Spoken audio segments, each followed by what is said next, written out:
Nesse domingo, um dos maiores e mais respeitados investidores do mundo soltou uma bomba dizendo que ele está preocupado com algo pior do que uma recessão. No vídeo de hoje a gente vai abordar especificamente essa questão dele, quais são, além das preocupações, algumas soluções que ele aponta e também vamos observar a perspectiva de alguns outros investidores tradicionais que não são do mercado cripto, mas também vamos olhar um pouquinho para algumas notícias e acontecimentos relevantes do mercado, tá certo? Então, o objetivo desse vídeo é dar uma perspectiva e um overview de fora do mercado cripto para dentro do mercado cripto em certo sentido, né? Então a gente vai do macro dessa perspectiva desses investidores de fora para o que está acontecendo fora para dentro, tá certo? Então esse vai ser o objetivo do vídeo de hoje. Sem grandes relações, vocês já sabem o que tem que fazer, curtir, comentar, compartilhar. Bora ver essa perspectiva do Rei Dalio e do que ele está falando. Talvez vocês tenham visto especificamente o Twitter circular por aí, né? Em que ele diz: estou preocupado com alguma coisa pior do que uma recessão. Nós estamos vivendo uma coisa muito mais profunda. Nós estamos ali próximo de quebrar, na verdade, a ordem monetária. Eu vou deixar o vídeo da entrevista inteira para vocês aqui. Essa entrevista foi dada pela NBC nesse domingo, né? Então aqui, ó, 13 de abril, hoje é dia 14 de abril.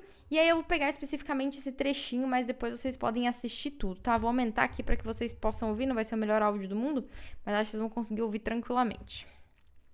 I think that right now we are at a decision-making point and very close to a recession.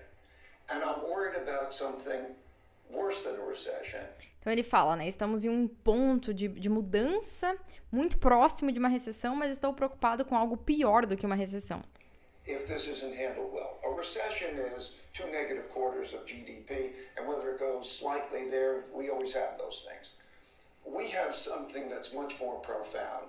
We have a breaking down of the monetary order. We are going to change the monetary order because we cannot spend the amounts of money, so we have that problem. And when we talk about the dollar and we talk about tariffs, we have that. We are having profound changes. Bom, e aí, basicamente, né, o que ele está dizendo é que não é só sobre uma recessão, que uma recessão é simplesmente a contração do PIB por 2 trimestres, e já vivemos isso outras vezes, mas que não, a gente está vivendo uma coisa muito diferente e é uma mudança estrutural. E aí aqui um primeiro ponto que eu acho que vale a pena citar para vocês, eu já vou aproveitar para divulgar o pré-lançamento de um projeto meu, que é uma base de dados, na verdade, uma base de dados em que eu estou estruturando várias coisas. Eu ainda não vou divulgar para vocês o link aqui, tá? Porque ela ainda está em construção, mas aqui dentro eu tenho um vídeo sobre isso. Que é um vídeo especificamente aqui sobre recessões. Aqui um documento, né, especificamente sobre recessões. E quando a gente estuda a recessão, a gente percebe que a recessão é um evento...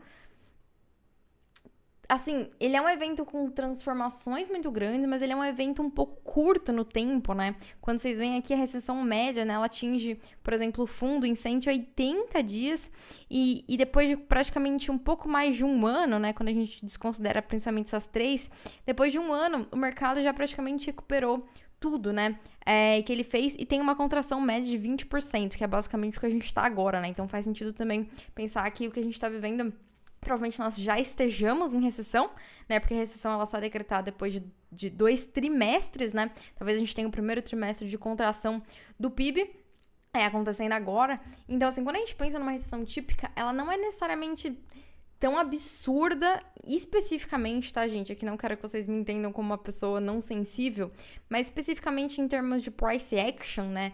É uma contração de 20% se você é do mercado cripto, é o razoavelmente ok, né? Claro que uma contração de 20% do SP500 é uma coisa mais extraordinária, mas digamos que já teria acontecido, mas o ponto dele é uma mudança na ordem econômica, tá? Uma mudança muito grande, e depois eu também vou divulgar para vocês esse link, né? Aqui tem vários dados legais sobre recessões, né? Sobre o que é uma recessão, quanto tempo duram, qual é normalmente os crashes, o pós-crash, quais são os indicadores que se usam para se prever recessões, né? Várias dessas questões tem aqui. Mas o ponto, basicamente, do Rei Dalio é que ele acha que nós estamos vivendo mudanças estruturais extremamente profundas. E ele tá falando isso nos artigos dele, ele já vem falando disso, e o problema é, gastamos demais, a dívida tá gigantesca, não dá mais pra ficar resolvendo todos os problemas do mundo imprimindo dinheiro, por mais que dê em certo sentido, e as tarifas, na verdade, né, elas são sobre essa mudança estrutural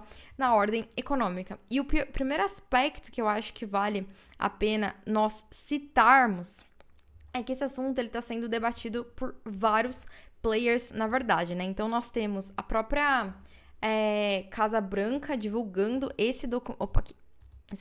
Esse documento aqui, né, eu peguei aqui a tradução só para mostrar alguns aspectos importantes para vocês. Esse documento, ele foi lançado dia 7, né, e aí fica muito evidente isso nesse documento. Esse cara tá falando que os Estados Unidos, aqui tá a tradução, né, mas tá falando basicamente que os Estados Unidos bancaram até agora, na perspectiva deles, né, eles sustentaram a maior era de prosperidade que a humanidade já conheceu. É um artigo até um pouco estranho, assim, ele tem uma perspectiva de que os Estados Unidos é realmente o único e maior salvador do mundo, e que, na verdade, todos os países precisam ajudar os Estados Unidos a manter esse poder. E aí eles dizem, né, que isso custou muito caro, custou tanto caro em termos de recursos humanos, né, porque os homens e as mulheres assumiram, né, os atos heróicos ali para preservar essa liberdade, a segurança do mundo, mas também em termos de capital, né, porque pagou do próprio bolso, em certo sentido, esse papel dos Estados Unidos, né, e que ao mesmo tempo ele proveu a moeda de reserva do mundo. E aí ele diz que claro que ser a moeda de reserva do mundo é muito bom para os Estados Unidos, mas também teve alguns grandes problemas, que é, especificamente, a grande questão das tarifas, que é ter um mercado ali, né, as suas produções, os seus serviços e seus bens não são competitivos da perspectiva econômica. E aí ele fala, né, de vários dos problemas relacionados a essa situação aí dos Estados Unidos, tá? E fala, né, principalmente que esse dólar forte, ele criou grandes distorções cambiais que precisam ser resolvidas, né? Eu fiz um videozinho bem curto, né, mostrando esse gráfico para vocês em que isso é muito evidente, né? Então aqui, ó, por exemplo, aqui os Estados Unidos atingiu o pico, né? Ele representava ali praticamente quase 40%, né? E hoje caiu ali para quase 20% do PIB, né? Então, o PIB dos Estados Unidos praticamente caiu pela metade nas últimas décadas em relação ao PIB mundial, né? A gente teve um crescimento gigantesco aqui, por exemplo, da China nesse período. E é sobre isso que ele tá falando nesse documento, né?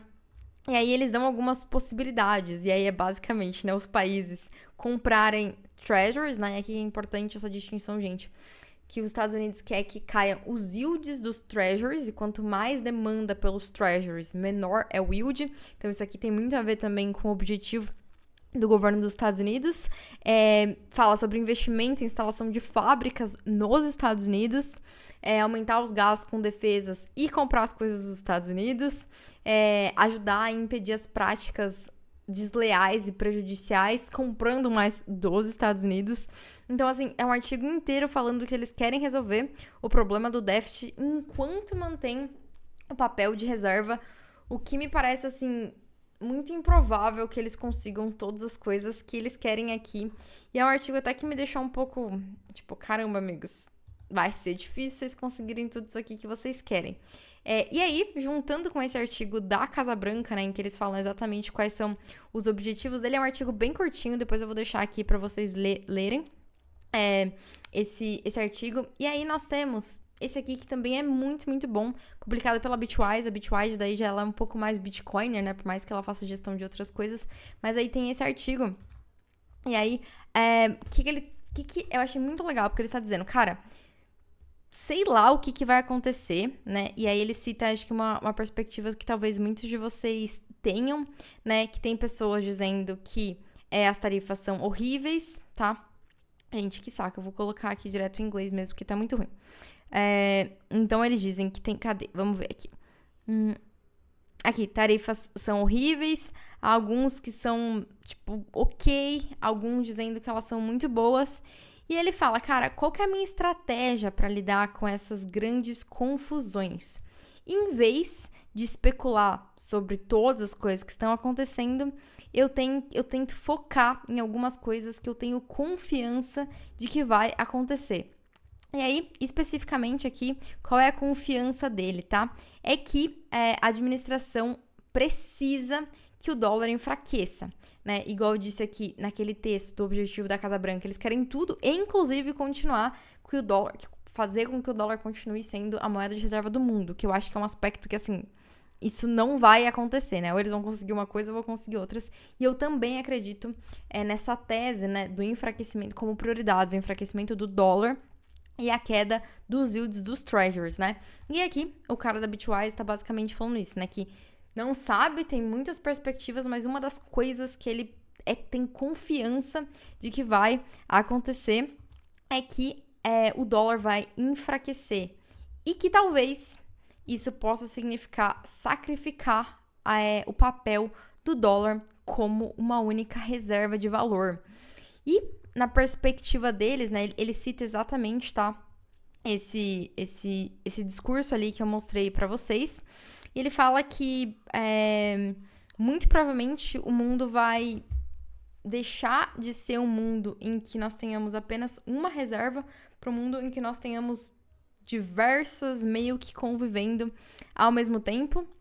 E aí a conclusão especificamente dele, né, é que ele acredita que nesse mundo de reservas fragmentadas, o Bitcoin pode ter um grande papel, né? Então ele fala, a perspectiva deles ali é que nós vamos nos mover de uma única reserva, o dólar, para um sistema de reservas fragmentadas, com dinheiros hard monies, né? Com dinheiros fortes ali, como o Bitcoin e o ouro tendo um grande papel, um papel maior do que tem hoje.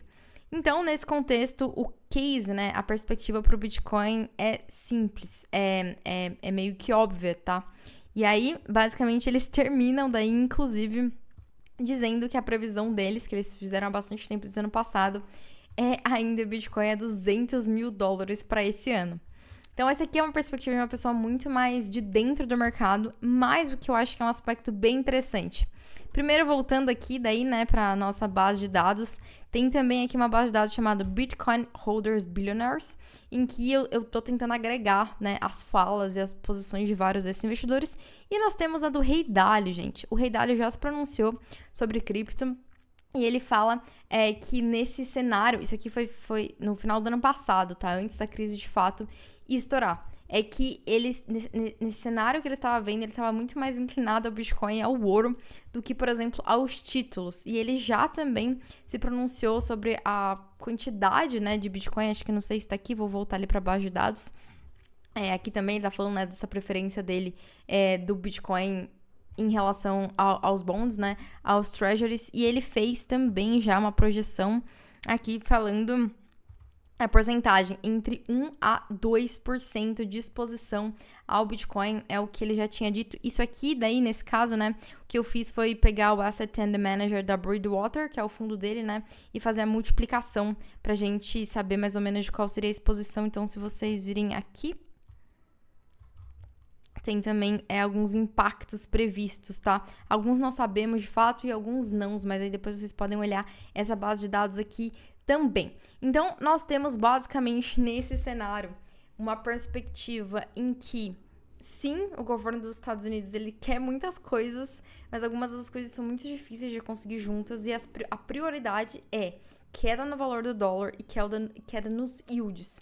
E isso significa basicamente que o dólar quase que precisa perder o papel dele como reserva mundial, né? Porque se o governo vai estar forçando uma queda, ela não vai funcionar, o dólar não vai funcionar tão bem como uma reserva de valor. Isso abre espaço para outras reservas.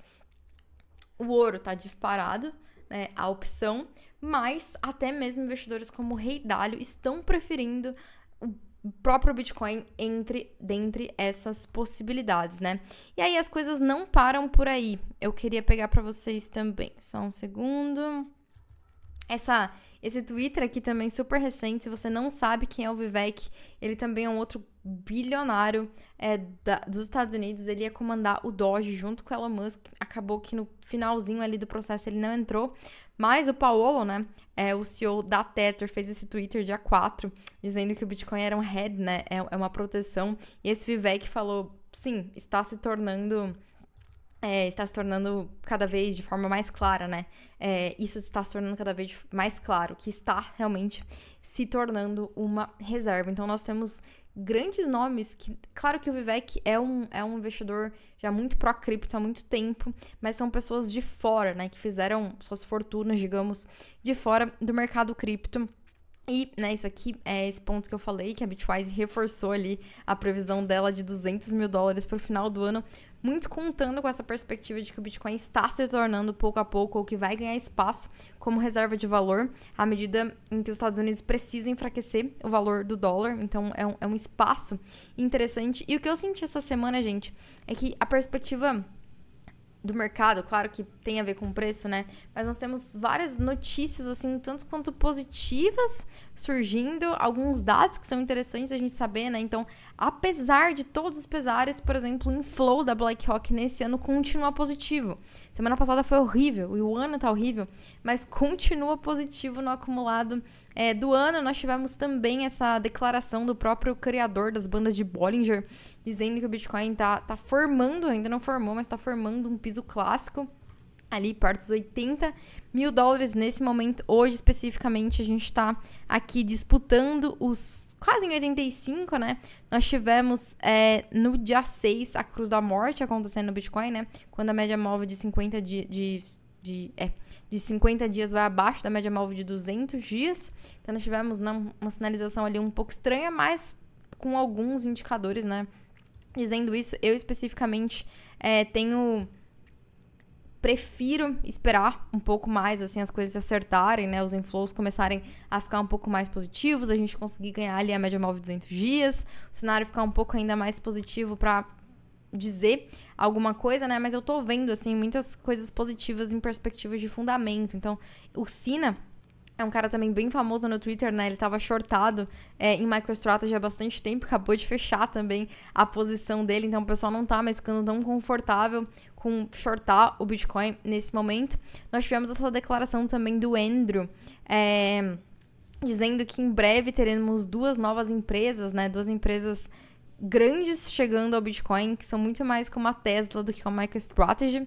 Vamos ver se isso aqui vai se concretizar ou se é só um boato, tá? Não tem absolutamente fonte nenhuma, a fonte é ele mesma, só para que vocês saibam, né? E uma reflexão que eu queria fazer para vocês, duas reflexões, na verdade, ainda, né? Mas uma é que em março de 2022, teve especificamente uma notícia que me fez pensar, caraca, a ordem das coisas de fato está mudando, né? Que foi quando o governo dos Estados Unidos, ele apreendeu as reservas de dólar da Rússia, né? E eu fiquei pensando, cara, como é que o dólar vai continuar sendo a reserva de valor do mundo se, em um caso de conflitos, né, os Estados Unidos pode simplesmente apreender essas reservas, né? Ele não cumpre mais o seu valor. Eu escrevi um artigo nessa época, nem vou abrir aqui o artigo pra vocês, vamos só conversar um pouquinho. Um artigo falando sobre como aquele evento marcava pra mim um passo importante da queda do dólar como reserva de valor no mundo e uma mudança do mundo para o commodity crypto head reserve, alguma coisa nesse sentido, né? Muito na ideia ali, parecido com o cara da Bitwise, né? Em que nós não temos mais uma moeda porque não faz sentido, não é mais coerente com o mundo atual. Nós vamos migrar para um sistema com diferentes reservas de valor, talvez. E naquela época isso ficou muito claro para mim. Mas, por exemplo, eu não entrei tanto em ouro quanto eu queria, né? Acho que essa é uma perspectiva. E nesse momento eu acho que a gente está vivendo, sim, uma mudança muito grande em relação ao que está acontecendo. E claro que se é algo pior do que uma recessão acontecer, pode ser muito ruim ainda, pode ter muitas quedas, dependendo de como as coisas acontecerem, né? A China... Hoje circulou um Twitter sobre isso, né? O que acontece com os sistemas de supply do mundo se a China simplesmente cortar o fornecimento dos metais raros? Quanto tempo dura? Quanto tempo até uma grande crise acontecer, né? Então, o cenário é extremamente complexo, mas por todos os lugares que eu olho, e eu tento muito olhar para fora de cripto, é um exercício cada vez mais como o meu, de entender o que os investidores de fora estão dizendo. e de alguma forma sempre parece que converge, né, pro Bitcoin. Então, é um momento muito curioso, assim, que claro que as coisas podem ficar pior, mas é difícil não ficar extremamente bullish com o papel do Bitcoin nessa nova ordem, né? E talvez essa nova ordem global, ela não venha através de uma disrupção da ordem de um jeito tão pessimista quanto o Rei Dalio prevê. O Rei Dalio é um investidor muito pessimista, na verdade, ele sempre esteve esperando crises. Talvez por isso que ele seja exatamente um bom investidor, porque ele sempre esteja preparado pro pior. Mas, ao mesmo tempo, ele é importante, assim, saber que o cara desenvolveu uma estratégia pra tentar uma estratégia que funcionasse em absolutamente qualquer cenário, porque ele achou que nunca alguém conseguiria assegurar o dinheiro dele tão bem quanto ele. Então, ele é um investidor muito defensivo. Acho que esse é um aspecto interessante que a gente precisa considerar. Mas, de todas as óticas que eu olho, né, parece que tem uma frase, né, que é muito boa, que é os caminhos levam ao Bitcoin. Então, me parece realmente isso. Eu gostaria de conseguir olhar outros caminhos, né? Porém, todos os acontecimentos recentes, a resiliência do Bitcoin frente ao cenário atual, tem me deixado positivamente muito surpresa com o ativo. Igual eu escrevi nesse Twitter aqui, né? Que eu acho que meu erro foi saber, mas não necessariamente... mas não acreditar no que eu sei. Eu não quero cometer esse erro novamente, né? Então, pra mim, a gente tá muito à beira dessa mudança de paradigma muito grande e eu quero agir de acordo, mas claro que eu acho que vale a pena ter muita cautela, né? E fazer isso de uma forma muito com cautela. Eu já falei pra vocês que eu tava querendo, por exemplo, entrar no SP500, quando deu menos 10 entrei, quando deu menos 20 agora entrei também. Então, acho que esses são aspectos que valem a pena a gente ter na mente. Eu quero terminar com essa frase aqui que eu achei genial. Genial, genial, genial. Deixa eu só fazer isso aqui. Que assim, é uma frase de um livro, né? Em que tem um cara falando assim, isso me lembra 1987, né? Quando teve uma crise.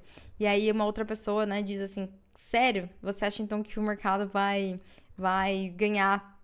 Eu não sei exatamente o que é 305 pontos, acho que é ponto, sei lá, nos próximos 37 anos, né? Então, subir por 37 anos, eu acho que essa é a perspectiva, né? Realmente, nesse momento de mudanças estruturais que precedem também momentos muito bons pela frente, então tem muita coisa pra rolar, mas eu acho que é muito importante que a gente esteja aberto, na verdade, às mudanças, aberto a ver coisas que a gente não vê, aberto ao erro, mas também se preparar para anos bons, que muito provavelmente vão vir exatamente nessa crise que a gente tá vivendo, né? Então, não é comum viver o que a gente viveu semana passada, né? Com aqueles crashes e aquelas subidas tão grandes, mas são momentos que me deixam animada, assim, realmente pensando nessa perspectiva e conjecturando todas essas mudanças que vão acontecer. Igual o cara da Bitwise falou, né? Existe muito ruído, muita gente que acha que as tarefas são muito ruins, muito boas, mais ou menos, depende de como faz. E poucas coisas a gente consegue ter certeza, mas existem algumas coisas que a gente sabe. O que a gente sabe, basicamente, é que os Estados Unidos querem enfraquecer o dólar para conseguir ressuscitar a sua indústria e que quer o corte na taxa de juros. E que essas duas coisas, elas são positivas para o Bitcoin. Então, é um pouco difícil ficar extremamente bearish, por mais que isso não signifique que nós não tenhamos que ser defensivos, tá certo? Então, acho que... o cenário é que coisas muito grandes e estranhas podem acontecer, mas que ainda assim talvez elas sejam muito boas pro Bitcoin.